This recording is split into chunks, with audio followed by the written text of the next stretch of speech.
ශ්‍රී ලංකාවේ ඉතිහාසය වෙනස් කරන මහා බරපතල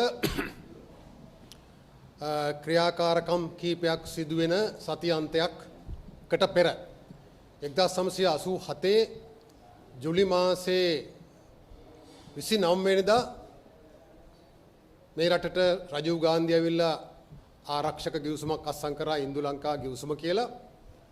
එදා පැය 48ක් ඇඳිරි නීතිය දාලා මිනිස්සු 140 දෙනෙක් මරලා තමයි ඒ ගිවිසුම අත්සන් කරන්න ක්‍රියාවලිය අවසන් වුණේ. අදත් හෙට මෝඩි ජනාධිපති අගමැතිතුමා ඇවිල්ලා සති අන්තේ ඉතිහාසයේ ප්‍රථම වතාවට මේ රාජතාන්ත්‍රික මහා ක්‍රියාවලියක් දාගන්නවා සති අන්තේ. ඒකත් බොහොම කපටි අරමුණක් ඇතුව කරා කියන එක හරි පැහැදිලි. මෝඩි අගමැතිවරයා එන්නේ ඉන්දියානු පුවත්පත්වලට අනුව අපේ රටේ පුවත්පත්වල මේ ගැන කිසිම සඳහනක් නැහැ. ආණ්ඩුව නිල ප්‍රකාශයක් කරලා නැහැ. කැබිනට් ප්‍රකාශක යන්තම් සඳහන් කරා විතරයි ගිවිසුම් පහක් ගැන. ඉන්දියාවේ පුවත්පත්වල සඳහන් වෙන ආකාරයට ඉන්දියානු අගමැතිවරයා ලංකාවට ඇවිල්ලා අත්සන් කරන්න නියමිත ආරක්ෂක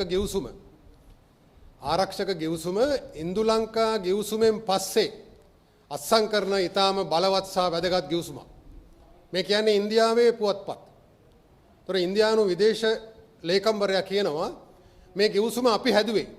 අපි හදලා ශ්‍රී ලංකාවට යවපුවම ශ්‍රී ලංකාවේ නිලධාරීන් ඊට යම් සංශෝධන ඉදිරිපත් කරා අපි මේක ඒවා අපි අතුල් කරා. ඒතර අමාත්‍ය මණ්ඩලයට මේ ගිවිසුම් ඉදිරිපත් කරන්නේ නැහැ. අමාත්‍ය මණ්ඩලයට හිස් චෙක් පතක් අත්සන් කරලා ඉදිරිපත් කරලා තමයි අස්සන ගන්නෙ. ඒ කියන්නේ මෙහෙම ගිවිසුමක් අත්සන් කරනවා කියලා අමාත්‍ය මණ්ඩලය අනුමැතිය ගන්නවා. නමුත් ගිවිසුම ඉදිරිපත් කරන්නේ නැහැ. ඒතර නීතිපති දෙපාර්තමේන්තුව අනුමැතිය ලැබුණා කියලා කියනවා. හැබැයි එම අනුමැතිය ලැබෙන්න නම් නිශ්චිත ගිවිසුමක් නීතිපති දෙපාර්තමේන්තුව ඉදිරිපත් කරන්න ඕනේ.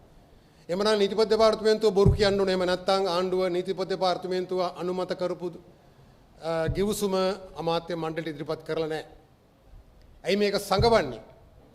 කිසිදු මාධ්‍යයක නිල ප්‍රකාශයක් නැහැ ආණ්ඩුව පැත්තේ.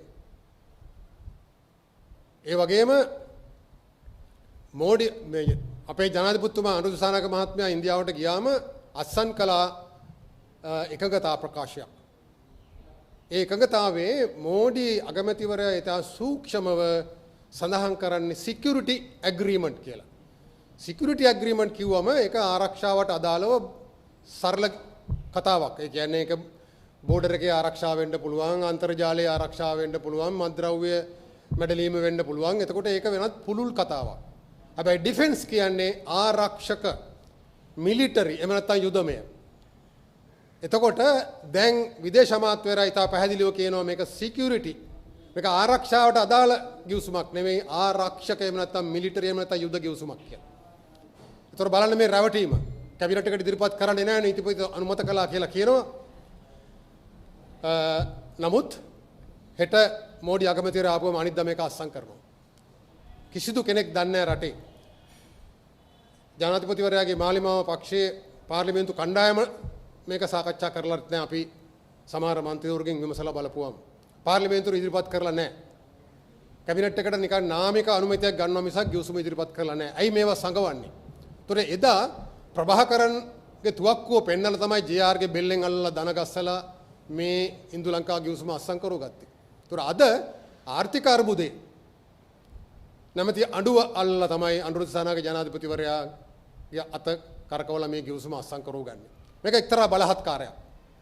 ඊටව පැහැදිලිවම එක්සත් ජාතීන්ගේ සංවිධානයේ 28/32 කියන යෝජනාව 1971 සම්මත කළා ඉන්දියානු සාගරයේ සාමකලාපයක් කිරීමේ යෝජනාව.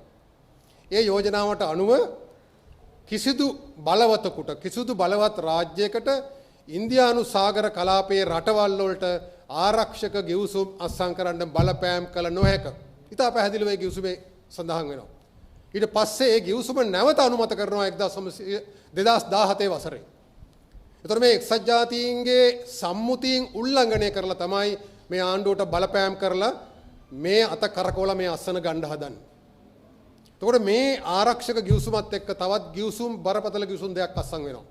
ඔක්කොම ගිවිසුම් පහක් වුණාට අනිත් ඒවා සෞඛ්‍ය සේවයට අදාළව ඉන්දියාවේ ඖෂධ වෙළඳපොළ ශ්‍රී ලංකාවට විවෘත කරන්න ඔය ආදී වශයෙන් උදව් කිරීමේ නාමයෙන් ඔවුන්ගේ වෙළඳපොළ පුළුල් කරගැනීමේ ක්‍රියාවලියක් තියෙනවා. ඒ අනිත් ගිවිසුම් ටික. හැබැයි ප්‍රධාන ගිවිසුම් තුනක් තියෙනවා ශ්‍රී ලංකාවේ ස්වෛරීභාවයට බලපාන. පළවෙනි එක මේ ආරක්ෂක ගිවිසුම. මේ ගිවිසුම අත්සන් කිරීමෙන් අපි බරපතල යුද්ධමය ආතතියකට ගොදුරු වෙනවා. මොකද ඉන්දියාව ඇමරිකාව සමග යුද්ධ ගිවිසුම් 4ක් අත්සන් කරලා තියෙනවා. ලංකාව ඇක්සා කියන ආරක්ෂක ගිවිසුම අත්සන් කරලා තියෙනවා. සෝෆා කියන ඇමරිකන් හමුදාවට ලංකාවට එන්න ඉඩ සලසන ගිවිසුම අත්සන් කළ යුතුයි කියලා බල කරමින් ඉන්නවා.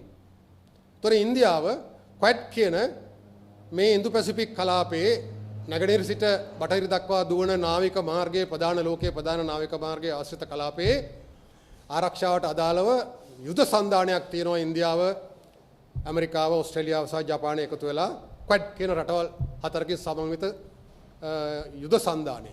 ඒතර ඉන්දියාව මේකේ සමාජිකයෙක්. ඒතර අපි ඉන්දියාව සමග මේ විදියට ආරක්ෂක ගිවිසුමක් අත්සන් කිරීමෙන් අපි ඒකේ පාර්ශවකරුවෙක් බවට පත් වෙනවා. මේ යුද සන්ධානයක පාර්ශවකරුවෙක් බවට පත් වෙනවා. ඒ කියන්නේ චීනයට රුසියාවට එරෙහි යුද්ධ ප්‍රකාශ කරන රටක් බවට ශ්‍රී ලංකාව පත් වෙනවා. මේක ඊටාම අනතුරුදායක ක්‍රියාවක්. එක්සත් ජාතීන්ගේ සංවිධානය කරන්න එපා කියලා තියෙන දෙයක්. ඉන්දියානු සාගර සාම කලාප යෝජනාවට පටහැනි. ජකාර්තා සම්මුතියට පටහැනි. මොකටද මේ බියවන්නේ? මොකද්ද මේ ක්‍රියාවලිය? ඉන්දියානු නිලධාරීන් ටික ජනාධිපති කාර්යාලයේ ඉන්න අසරණ දුප්පත් නිලධාරීන්ව බියවද්දලා මීට පෙරත් එහෙම කරන්න උත්සාහ කරපු අවස්ථාවල් තිබුණා. නමුත් ඒ බලවත් නිලධාරීන් හිටපු නිසා සමහර දේවල් ඉන්දියාවට කරන්න බැරි වුණා. ජයවාදනත් 87 ඉන්ද ලංකා ගිවිසුම ඉන්දියාවෙන් හැදුවට බොහෝ සංශෝධන ඇතුල් කරා එකට බලපෑම් කරලා. නමුත් මෙතන ගිවිසුමක් නැහැ. ඉන්දියාවෙන් දීපු දේ අත්සන් කරන බරපතල තත්ත්වයක්. ඒතර මාර කියපු දේශපාලන ස්වෛරීභාවයට බරපතල බලපෑමක් සිදු වෙනවා මේ ගිවිසුම අත්සන් කිරීමෙන්. ඊළඟට අපේ භූ දේශපාලන ස්වාධීනත්වය අනතුරට ලක් වෙනවා. අපි මේ ගැටුමකට මැදි වෙනවා යුද්ධයකට. මේ කලාපයේ යුද්ධමය ආතතියක් ඇති වුණාම අපි මේ ගැටුමට මැදි වෙනවා. මේ රටේ අහිංසක ජනතාවට ඒ යුද්ධයට මැදිහත් වෙන්න සිද්ධ වෙනවා. අර පලස්තීන ජනතාවට වෙච්ච දේ අපිට වෙනවා. මේක ඉතා බරපතල තත්ත්වයක්. මේකත් එක්ක අත්සන් කරන අනිත් ගිවිසුම් දෙක, ප්‍රධාන ගිවිසුම් දෙක, එකක් තමයි බලශක්තිය. අපේ විදුලි පද්ධතිය ඉන්දියාවේ විදුලි පද්ධතිය සමග ඒකාබද්ධ කරනවා. ඒතර ඉන්දියාවට ඕනෙලාක පුළුවන් ස්විච් එක ඔෆ් කරන්න. අර බංගලාදේශයට කරා වගේ. බංගලාදේශයේ ගොන් වැඩේ කරා. ඒ නිසා බංගලාදේශ ස්විච් එක ඔෆ් කරා. ඕන වෙලාවට. ඒතර මේක බලශක්ති ස්වෛරීභාවයට බරපතල බලපාන ගිවිසුමක් ඒකත් අත්සන් කරනවා. ඊළඟට ඩිජිටල් කරන්නේ නාමයෙන් ඉන්දියානු සමාගමකට අපේ දත්ත පද්ධති වලට ඇතුල් වීමේ හැකියාව ලැබෙන ආකාරයට ගිවිසුමක් අත්සන් කරනවා. දත්ත ස්වෛරීභාවය රාජ්‍යක ප්‍රධාන දෙයක් data sovereignty කියන එක. දත්ත ස්වෛරීභාවය අපේ රටේ දත්ත මහජනයාගේ දත්ත වෙන්න පුළුවන්, ආණ්ඩුවේ ආරක්ෂාවට අදාළ දත්ත වෙන්න පුළුවන්, ආණ්ඩුවේ පරිපාලනයට අදාළ දක්ෂ ආර්ථිකයට අදාළ දත්ත වෙන්න පුළුවන්. ඒවා ආරක්ෂා කිරීම අපේ රටේ වගකීමක්.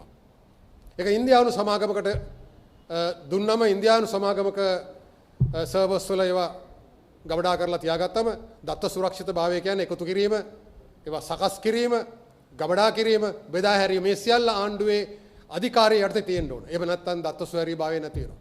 ඒතර බලශක්ති ස්වෛරීභාවය අනතුරට ලක් කරනවා, දත්ත ස්වෛරීත්වය පාවා දෙනවා. ඊළඟට ඔක්කොටම වඩා මේ ආරක්ෂක ගිවිසුමක් මගින් දේශපාලන ස්වෛරීත්වයත් පාවා දීමක් සිදු වෙනවා. අපි අනවශ්‍ය මහා බලවතුන්ගේ ගැටුමකට බෙල්ල දානවා.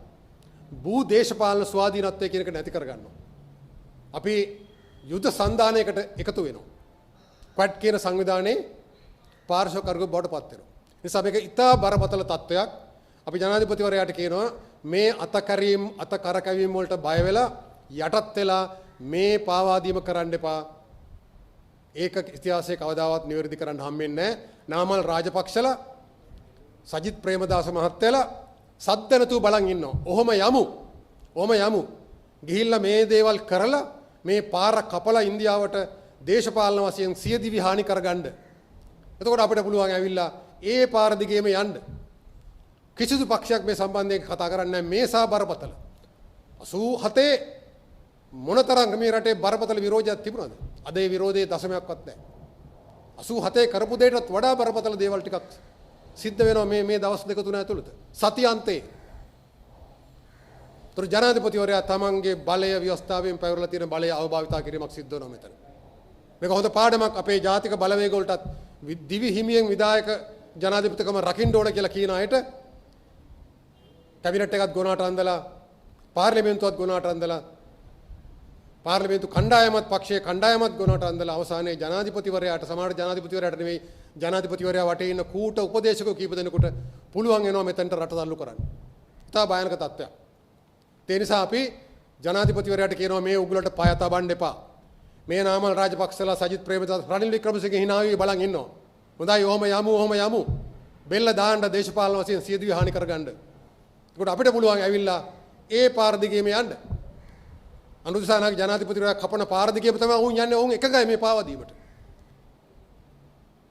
ඒතර මේ පාවා දීම අනුරාධපුර ජනාධිපතිවරයාව කරවලා ඔහු ඉතිහාසයේ මහා පාවා දෙන්නෙක් බවට පත් කරලා දේශපාලන වශයෙන් ඝාතනය කරලා එහෙම නැත්නම් දේශපාලන වශයෙන් සියදිවි හානි කරගන්න සලස්වලා මේ ගමන ඉස්සරහට අරන් යන්න තමයි ඔවුන් බලාගෙන ඉන්නේ. නිසා තමයි ඔවුන් වචනයක් කතා කරන්නේ නැත්තේ. 87 පිටකොටුවේ බෝධිගාව උද්ඝෝෂණයට මහින්ද රාජපක්ෂ ආවා, සිරිමාව මැතිණිය ආවා, දිනේෂ් ගුණවර්ධන ආවා.